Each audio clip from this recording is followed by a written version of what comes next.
Hello, my friends. Welcome back. Today we have both Sprout and her mom Blossom in the background of the video, and we are going to keep reading A Swiftly Tilting Planet by Madeline L'Engle. So the last time that we read, it was kind of a depressing cliffhanger, but Charles Wallace is still within Chuck Maddox, and Chuck and Beezy's stepfather had hit Chuck, and I guess both knocked him down the stairs, and it seemed like he was really badly injured. So let's keep reading and find out what happens next. Chapter 10, The Earth with Its Darkness.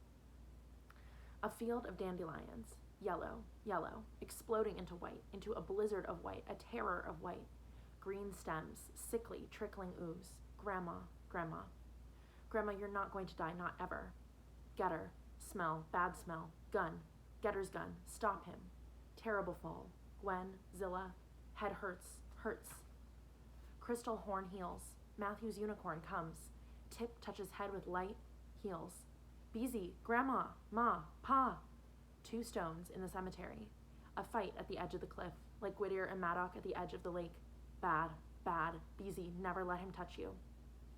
From inside himself, Charles Wallace watched as the unicorn lowered his head and the blazing tip of the horn touched Chuck's head, pouring light into it. He kept the horn there until the light had poured itself out, and the spasms of pain subsided, and the boy stopped babbling and slept. Charles Wallace. He listened.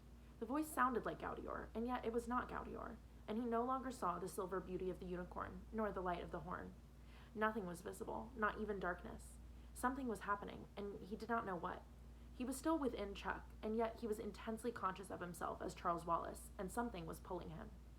Meg sat up, blinking and rubbing her hand against Amanda's fur. The kitten had returned and was sleeping on the pillow. At first, Meg did not know why there were tears on her cheeks or why she was so frightened. She closed her eyes in sadness and saw the unicorn standing motionless by the star-watching rock. A pear-shaped drop of crystal slid from Gaudior's eye and shattered into 1,000 fragments on the stone. The unicorn looked up at the sky. The stars were sparkling brilliantly. Small wisps of starlit cloud moved in the rapid north wind. She thought she heard Gaudior saying, "The old music was in them once. That was a victory for the Actroy." Meg thought of Mrs. O'Keefe waiting downstairs. Yes, that was a victory for the enemy indeed. That Beezy, the golden child, should have become the old hag with missing teeth and resentful eyes was unbearable. There's more to her than meets the eye. Infinitely more. And what now? What's going to happen? To Chuck? To Charles Wallace? Charles Wallace, he listened. Was it Gaudior? He could hear, but he could not see, and the voice echoed as though coming from a great distance. Charles Wallace, the voice was compassionate. You don't have to stay within Chuck now that this has happened. We did not expect this. Charles Wallace felt cold and confused and therefore cross. But I am within Chuck. Yes, and Chuck is unconscious, and when he comes to, he will not be the same. His skull has been fractured. Although the healing of the horn has taken away the worst of the pain, it could not repair the brain damage. And so there have been instructions that you are to be released now, if you so desire. Charles Wallace felt weighed down by darkness and pain. The almost Gaudior voice continued. Within Chuck as he is now, you will have no control over his actions. His brain is short-circuited. If there is a might have been which you should alter in order to avert disaster, you will have no ability either to recognize it or to change it. If you release me from within Chuck, then what? You will be sent within someone else, and then you will be better able to accomplish your mission. Time is of the essence, as you understand, and we do not know what may happen while you are trapped within this injured child. Who are you? Charles Wallace asked the invisible voice. You sound like Gaudior, but you aren't Gaudior. The voice laughed gently. No, I am not Gaudior. All the healing light went from his horn, but he could not cure Chuck, though he kept him from dying, and that may not have been a kindness. He's gone home to dip his horn in the pools of healing to replenish it. Then who are you? Again the voice laughed. You saw me when Gaudior took you home, after you nearly drowned in the Ice Age sea. I'm the unicorn you saw come forth from the shell. Why can't I see you? Why can't I see anything? The words of the voice had reassured him, and yet he still felt foreboding. While you are in Chuck, you see only what Chuck sees, and he is unconscious, and will be for several days. Come, Charles Wallace, there's no time to be lost. Let us help you out of Chuck.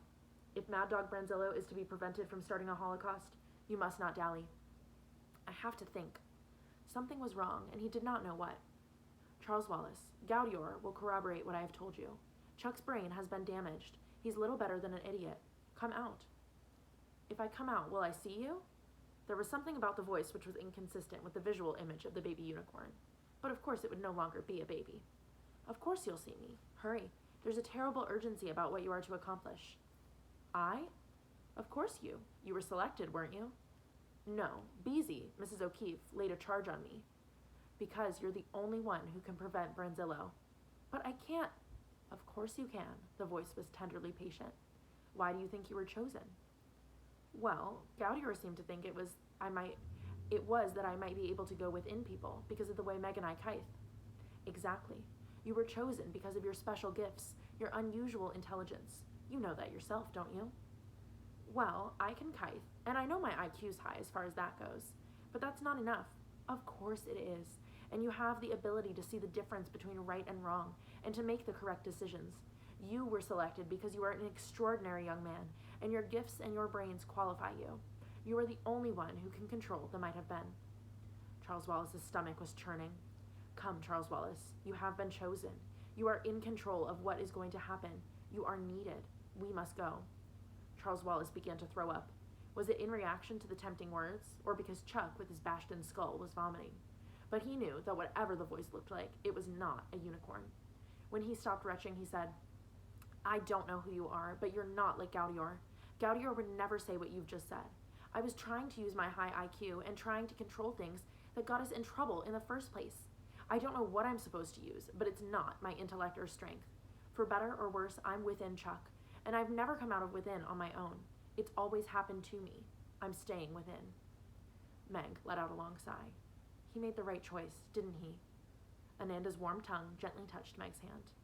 Meg closed her eyes, listening. She thought she heard a howl of defeat, and she whiffed the ugly stench of ectroy. So they had been trying to get at Charles Wallace in a much more subtle way than by trying to snatch him from Gaudior's back or throw him into projections. Cuthbert Mortman had nearly killed Chuck. Nothing went in straight lines for him anymore. Not time, not distance. His mind was like the unstable earth, full of faults, so that layers shifted and slid. It was like being in a nightmare from which there was no possibility of waking. She ached for him, and for Charles Wallace within him. Pain and panic, the world tilting, twirling on its axis, out of control, spinning off away from the sun into the dark. Light bursting against his eyes, an explosion of light, a kaleidoscope of brilliant colors assailing his nostrils.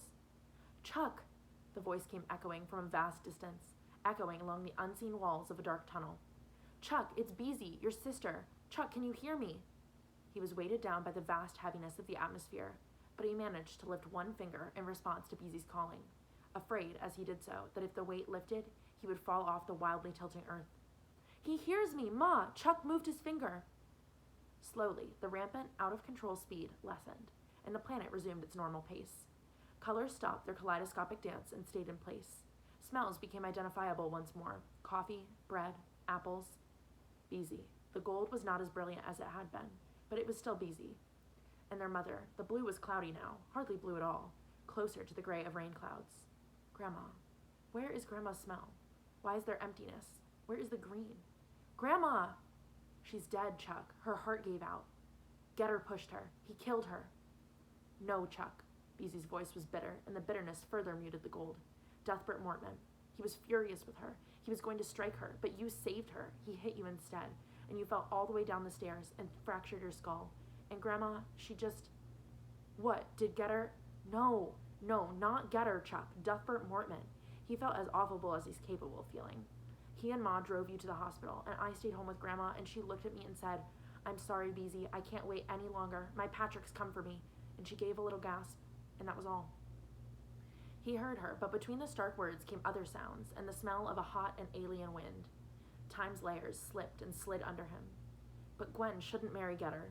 Gwydier's children shouldn't marry Maddox. There was panic in Beezy's voice. What are you talking about? Chuck, please don't.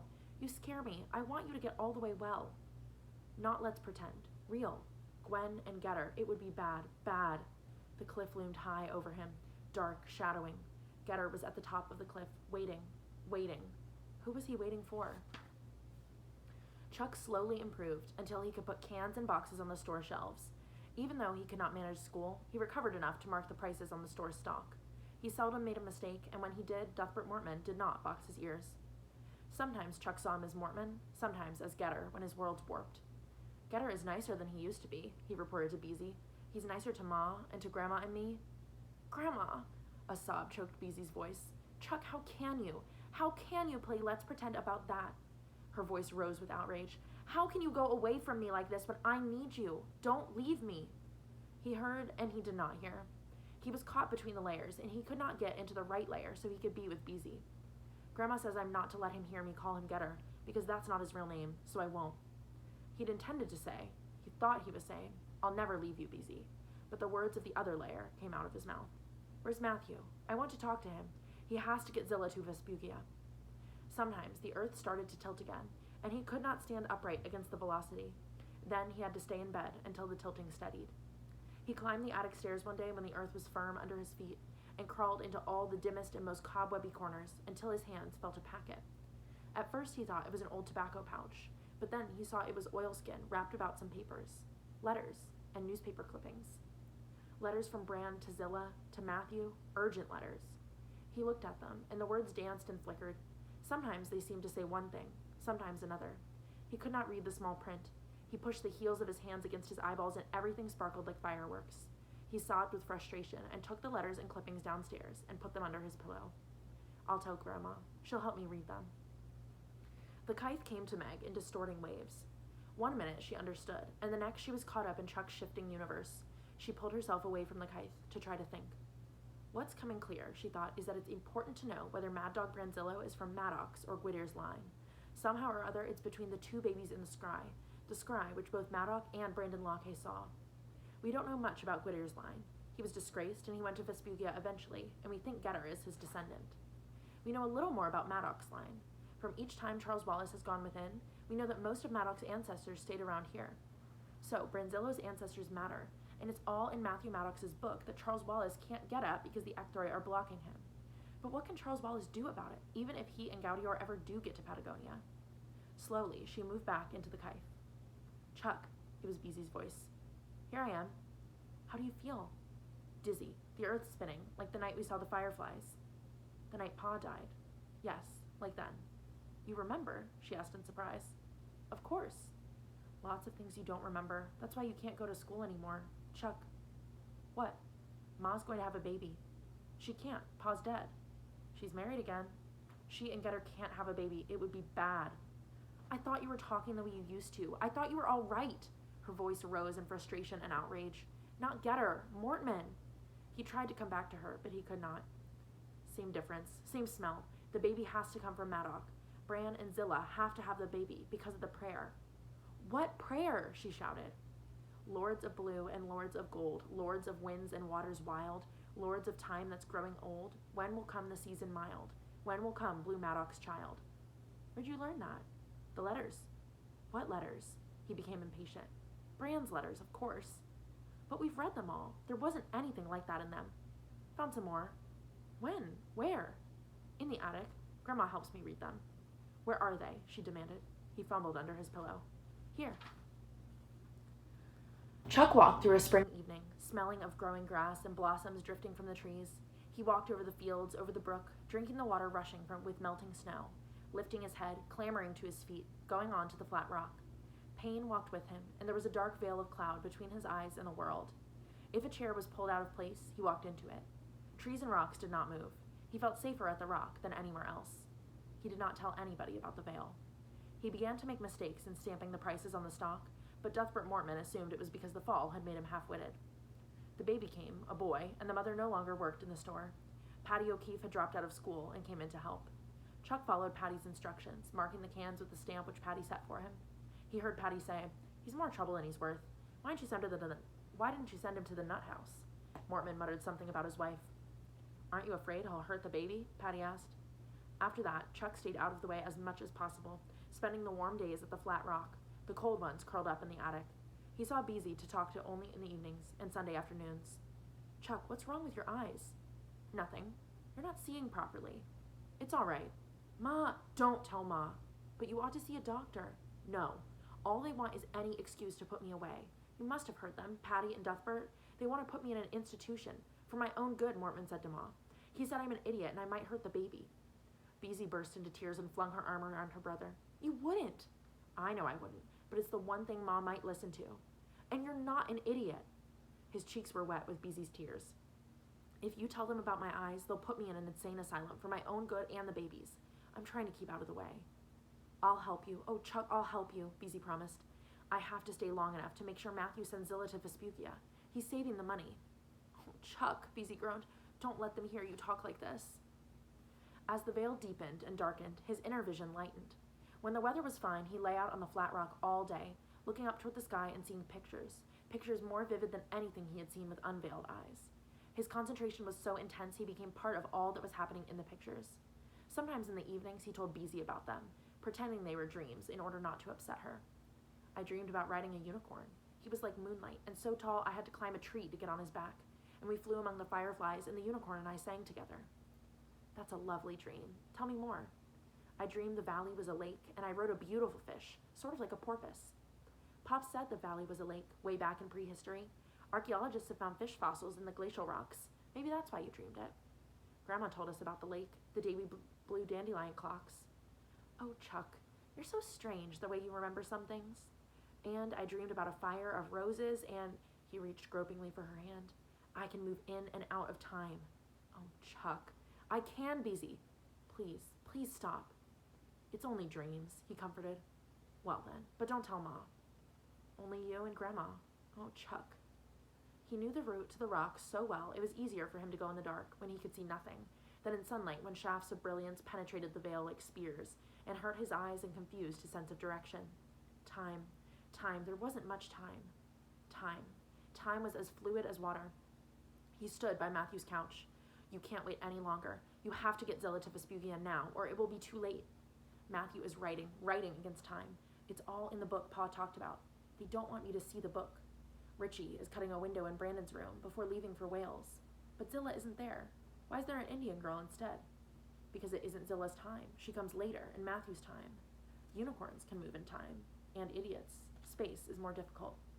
Patty wants me out of the way. Patty and Mortman, not much time. Lords of space and lords of time, lords of blessing, lords of grace. Who is in the warmer clime? Who will follow Maddox's rhyme? Blue will alter time and space. Did you not learn in Gwynedd there is room for one king only? You will be great, little Madog, and call the world your own, to keep or destroy as you will. It is an evil world, little Madog. You will do good for your people, El Zarco, little blue eyes. The prayer has been answered in you. Blue for birth, blue for mirth. Which blue will it be? They're fighting, up on the cliff, on the steep rock. The world, it's tilting. It's going too fast. I'm going to fall. And that's the end of chapter 10. So, story's getting pretty intense, right?